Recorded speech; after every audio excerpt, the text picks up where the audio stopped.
Alright, the first thing I do when I kill a deer is I go ahead and ream around the front legs right above the joint. There's no need in keeping the joint because it really doesn't do any good. I go ahead and cut the hair around it and I expose it, and I take my knife and I go ahead and cut the muscle. And you can take these loppers, and if you don't mind a bad cut, you know, like a piece of shattered bone right there, because they're not going to keep that part of it anyway. That way you can just take your knife and cut those legs off. It makes it so much easier to fool with.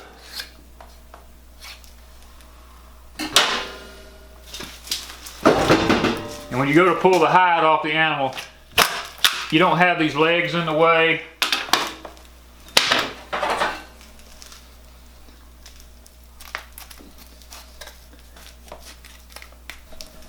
Next thing we want to do is we want to make sure we cut around. I'm trying to be very careful here not to cut something I'm not supposed to. I'm very particular with my animals. I usually try to cut back away from that leader, because if you cut that leader, then the animal just falls, and I don't want that to happen. You see how the skin, it automatically just separates now. Get in front of the camera here. And right here is where you got to really be careful that you don't cut that leader. And I'm being real easy. I'm not putting any pressure on the knife because I don't want to cut through that leader there, because it's under a tremendous amount of pressure right now, holding the weight of that animal up. Okay, I think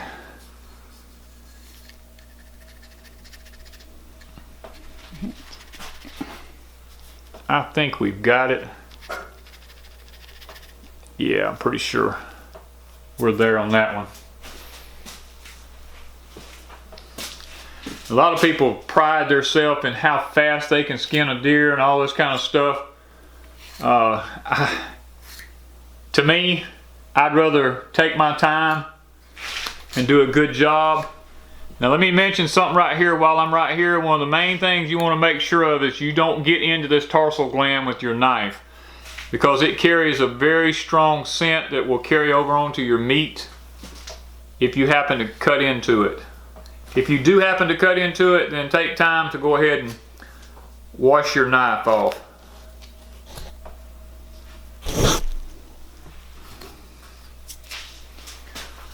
Alright, we're back to the leader again. Let's make sure we don't cut it.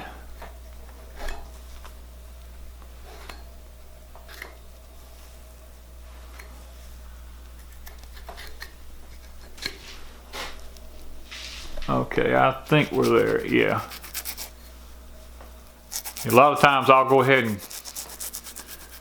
just go ahead and cut a strip of hair down the back side of that leader like that, because it makes me feel a little better. That way I don't run the risk of possibly cutting that thing.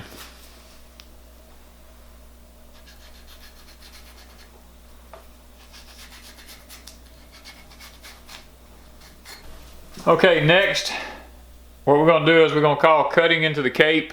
We're going to start here. I have this is called a gut hook. Okay, this is what you hook on your hide. Up under here you find a place you can get a hold to it, and you have to be careful, because a lot of times if you're not careful you'll get into the muscle. It makes it a lot easier to cape an animal out when you're doing this. So how fast and simple that was to get around that. Now I will also come in here and I will cut around this mammary gland here. Udders, or whatever you want to call it. A lot of people call it a lot of different things. I'll do that so that I can take that out in just a minute. And I'll take this right here and get it completely cut loose right there. And get my hook hooked in there. We're going to go all the way down through here. We're going to carry it all the way down. Okay.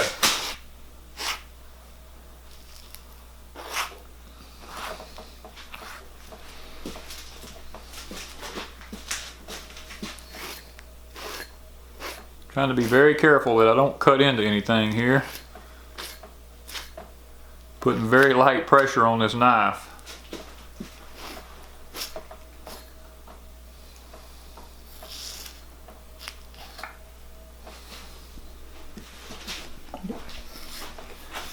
What I'm doing is I come around here. One of the first things I do is come around by the anus, trying not to cut into anything. And before I cut that completely loose, because see, she's ready to go to the bathroom. Now there is a natural joint right in here that you can cut into. A lot of people like to keep the tail. It doesn't mean anything to me, but a lot of people like to keep it. I try not to get anything on the meat. That's one reason I go ahead and go through this process. A lot of people will wait and try to do it later. I would rather do it earlier than later. And I'll show you in just a second why I do this.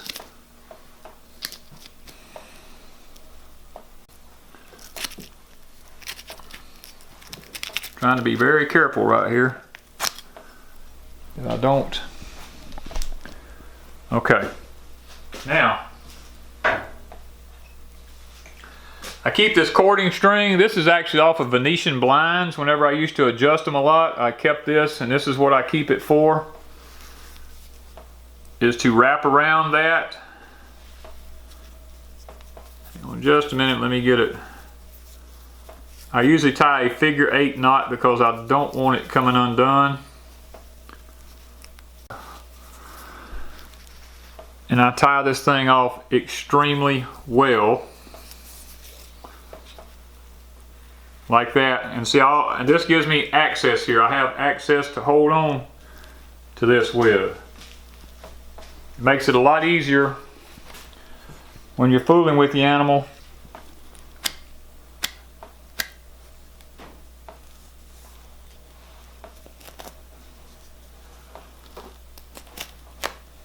Make sure everything's cut loose so that when I get ready to take the hide off, I don't have any problems here. Okay. We are good to go now. Now I'm going to show you a little trick I use. Alright, I'm going to show you all the secret weapon I use for deer cleaning. It's called catfish skinners.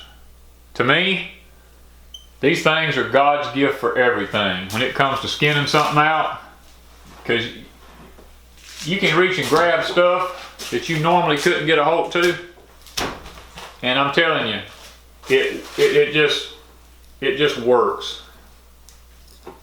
You know, you got places that you can't get your fingers in to get a hold to it. These old catfish skinners, they'll get a hold to it. You're not sitting here with your hands. You know, your fingers get tired and your hands get tired. It makes it so much easier, especially starting off when you're up here trying to get a hold to. A hold to? Yeah, a hold to. Small pieces of hide to get started. That's what I like about it. Now once you get to a certain point, if you're real good with your hands, which I'm usually not most of the time, you can put the knife in one hand and the pliers in the other hand, and you can hold stuff up. And my friend, it makes it so much simpler. And this works with any animal.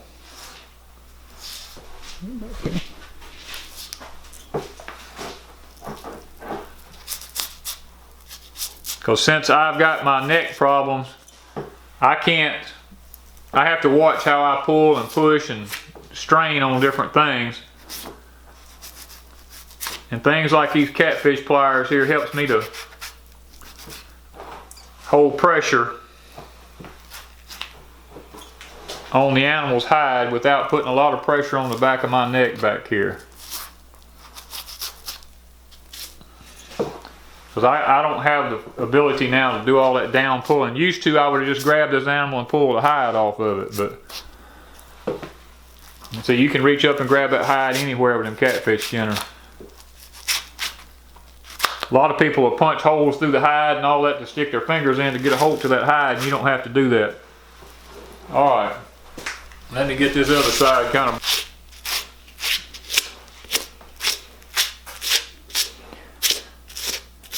Old catfish pliers makes it easy on you. You just reach and grab that skin anywhere.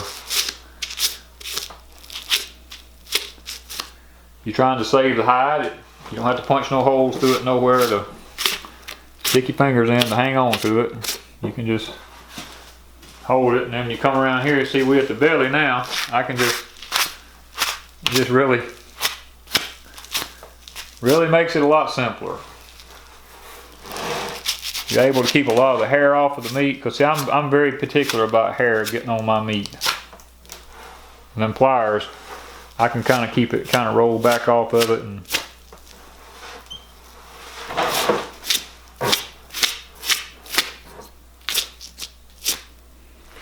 makes it a whole lot simpler.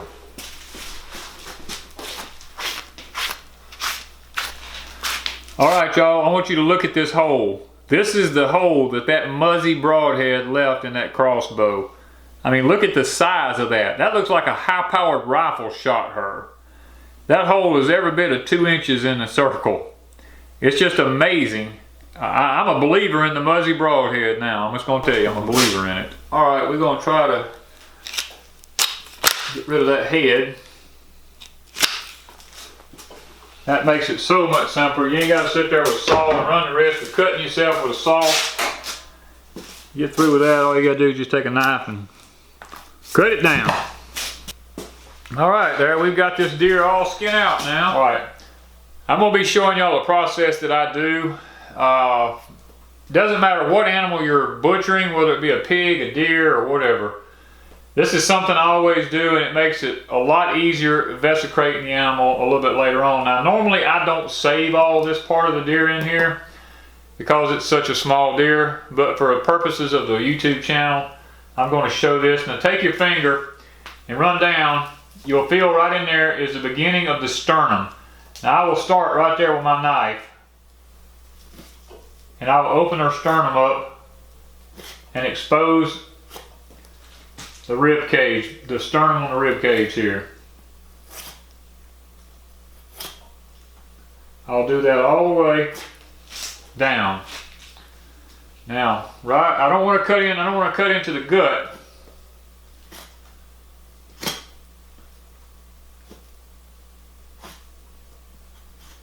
But I'm getting close to the tip there because I can feel that soft bone.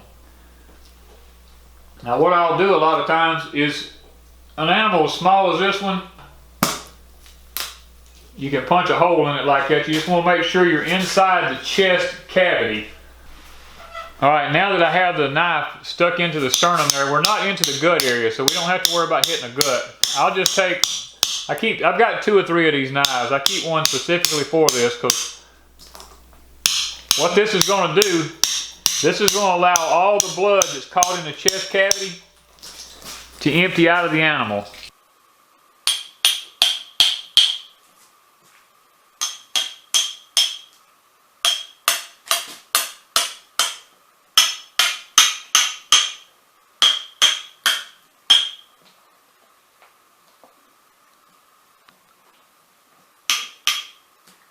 You don't have to worry about hitting any kind of organs because we're just in the chest cavity. What that does is that empties all the blood out of chest cavity because of my shot took out the lungs, and that meant that her chest cavity was full of blood. And later on when we're butchering, you'll see the advantage of doing it this way. Alright, so we're fixing to start vesicrating the animal now. We're going to start up here at this point. We're just going to take the back legs here. We're going to start moving down through here, and you want to be very careful. Now, I'm already here, and the bladder on a deer is located right inside this cavity here. So you want to make sure you do not cut the bladder, because a lot of times a deer will not empty their bladder. Sometimes they do, sometimes they don't. Now we're back here, we're back, and this is called a gut hook. Now we used it when we cut the hide, but we're also going to use it here in the cavity of the animal, so we don't mess around and nick the intestines. Okay, we've got it out now. Now here is the beauty of doing what I was telling you about earlier with the string back here. The string back here is a hold to the anus part of the deer. Here we don't have to worry about any bile or anything like that coming out. And what I do is I take my knife and I just work my way around through there until I get a hole. And when I take that, then I take this string and I punch it back through here. I run my finger up in there and I get a hold to that string.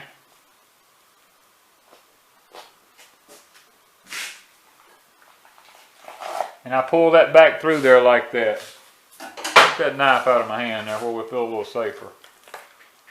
Now, see, that's the beauty of having this string tied to that. You don't have anything spilling out anywhere.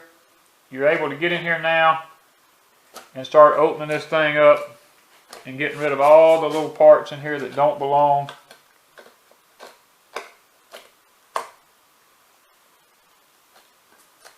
We want to make sure that we cut all this out. Because see, what I was telling you about, this is the bladder. And the bladder is full of urine. So we want to make sure we don't rupture that. Or the intestines or anything like that. Now, another thing I will do that kind of makes this just a little bit easier is I'll go ahead a lot of times and just cut this right here. The flanks. This is called a flank. I'll go ahead and cut that back because what that does is that gives me a little bit more room in here to actually work. So now we're here at the kidneys. We're going to take out that. Get this animal to be still here just a minute. It keeps spinning around on me.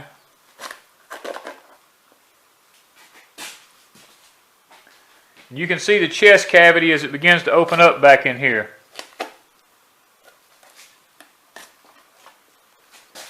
Let me get this bucket there where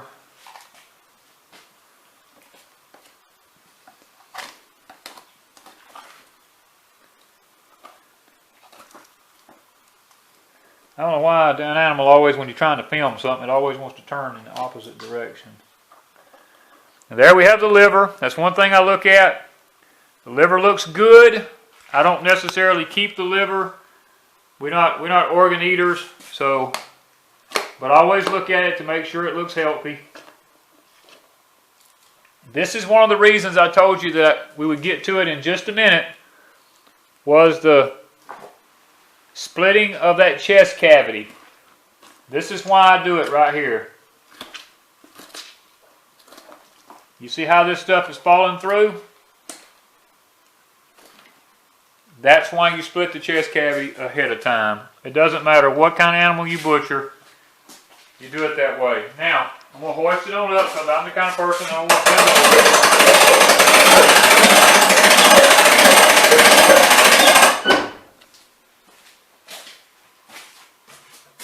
What we're going to do, we've got the esophagus left here now. You see how easy all that comes loose? I'm going to go ahead and cut it out of the neck.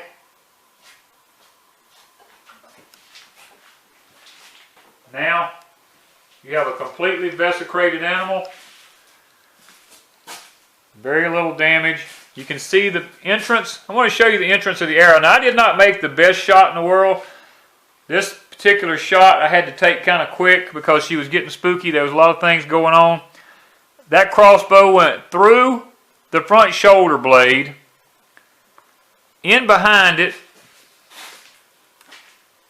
through the rib cage there, came out the rib cage here, and I want you to look at that hole that muzzy left there. Perfect triangle hole, and exited on the other side of the animal here.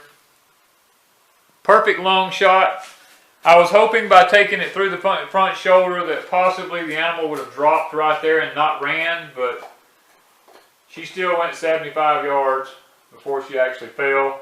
But she did fall in the field, so we didn't have to hunt her, which was a good thing. So now We're fixing to wash this animal down and get it cooled off, because the quicker you cool an animal off, the better the quality of the meat. Alright, what we do is we keep a wand in the skinning room here. That way I can take this wand and I can control my water. Because one thing I believe in is I believe in cleaning an animal up. The quicker you cool that animal down, the better off you'll be. Now,